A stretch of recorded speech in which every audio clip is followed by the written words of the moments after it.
Good morning, have a nice day. Hello India. बड़ों को ढेर सारा प्रणाम, छोटों को ढेर सारा प्यार।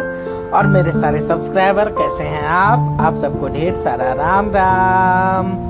Ganpati Bappa Morya. Welcome back to my YouTube channel Simi की डायरी में आप लोगों का ढेर सारा स्वागत है। दोस्तों, आज जीवन साथी कुछ पन्ने अपनी जिंदगी के आप लोगों के समक्ष रखने जा रही हूँ और इसे एक छोटी सी कहानी का रूप दिया है जिसका शीर्षक मैंने रखा है सच्चा जीवन साथी।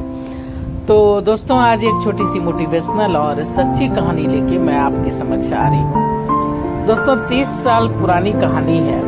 मेरे पति अन्य पतियों की तरह नहीं थे, ना ही हंसना बोलना, ना ही कहीं घूमना फिरना। वो बहुत ही शांत रहते, बस काम से काम रखते थे। मैं जब भी इधर उधर की बातें उन्हें सुनाती तो वो गुस्सा जाते और कहते कि लूज टॉक मत करो। दोस्तों, शांत धीर पुरुष थे वो, मेहनती, मेधावी, प्रतिभाशाली, पर घर गृहस्थी की बिल्कुल भी कोई भी नॉलेज नहीं थी और घर गृहस्थी वो बिल्कुल जीरो थे। यहाँ तक कि चाय भी नहीं बनाने आती थी उन्हें। मैं चंचल, बिंदास, ज्यादा बोलने वाली, सोचती है किसके पल्ले पड़ गई यार। दोस्तों, मैं मात्र 19 की थी और वो 23 के, जो हमारी शादी हो गई थी। मैं 3 साल उनसे दूर रही क्योंकि अपनी पढ़ाई पूरी कर रही थी। मात्र 10 साल ही हमें साथ रहने का मौका मिला, फिर उनकी डेथ हो गई। आज उनको खोए 25 साल बीत चुके हैं। दोस्तों, उन्हें पहचानने में मुझे काफी वक्त लगा। मैं उन्हें कंजूस समझती थी, न कहीं आना जाना, न कहीं घूमना फिरना। फिर एक ही कॉलोनी और एक ही घर में पूरी जिंदगी बीत गई। दोस्तों, बात उनके डेथ के 1 साल पहले की है। उस समय एटीएम नहीं हुआ करते थे, ना ही 1000 और 2000 के नोट थे। वो गांव में घर बनवा रहे थे, ढेरों पैसे लेके गए थे। 1 सप्ताह के बाद जब आए तो उनके ढेरों गंदे कपड़े जमा थे। मैंने चेक किए थे सारे पॉकेट, पर पता नहीं कैसे एक पॉकेट रह गया। दोस्तों, जब वॉशिंग मशीन से कपड़े निकाले तो एक पॉकेट से नोटों का पिसा हुआ एक बंडल निकला। बिल्कुल खत्म हो चुका था। मेरे तो हाथ पांव फूल गए कि अब तो डांट पड़ेगी। दोस्तों, मैं चाहती तो बात को छुपा सकती थी, पर नहीं। सच का कीड़ा मुझ में कुछ इस तरह से घुला हुआ है कि चाहूं भी तो झूठ बोल ही नहीं पाती।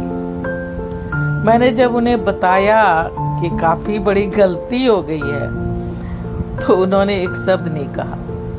ऊपर से मुस्कुराते हुए बोले, तुम चिंता मत करो, जिससे जाना था वो गया। अभी बहुत दिन की नौकरी है, ढेरों कमाऊंगा। दोस्तों, कोई और पति होता तो पता नहीं कितना बवाल हो जाता, क्या क्या सुनने को मिलता। बहुत बड़ी लड़ाई शायद हो जाती घर में। पर उन्होंने एक भी शब्द नहीं कहा। उन्होंने कहा कि नए जो 500 के नोट निकले वो कितने हैं? मैंने कहा एक भी नहीं। उन्होंने हंस के कहा कोई बात नहीं, बलि उनकी ही पड़ी। मैं धम से बैठ गई। दोस्तों, उस वक्त उनकी तनख्वाह मात्र 10,000 रुपये महीने की थी। मैंने पता नहीं कितने महीने के पैसे पीस डाले थे। आज जब वो नहीं है तो ये सब बातें याद आती है और सैल्यूट करती हूँ उनकी कंजूसी को। भले हम कहीं घूमे फिरे नहीं, ना ही एक अच्छी जिंदगी जी, पर दोस्तों, उनके बूंद बूंद कर जोड़े पैसे से ही ये 25 साल का सफर तय किया है। दोस्तों, इंसान सीधा हो, सज्जन हो तो दुनिया उसको अहमियत नहीं देती। उनके ना ही दोस्त थे, ना ही दुश्मन। मुझे ना ही परिवार का साथ मिला, ना ही मैनेजमेंट का।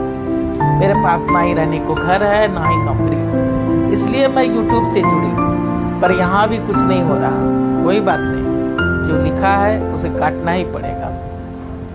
दोस्तों, अगर पति अच्छा हो, सच्चा हो तो पास ना हो करके भी सदा पास रहता है। तो इसी बात को दर्शाते हुए मैंने ये छोटी सी मोटिवेशनल कहानी का रूप दे करके आपके समक्ष रखा है कि जीवन साथी कुछ पन्ने मेरी जिंदगी के।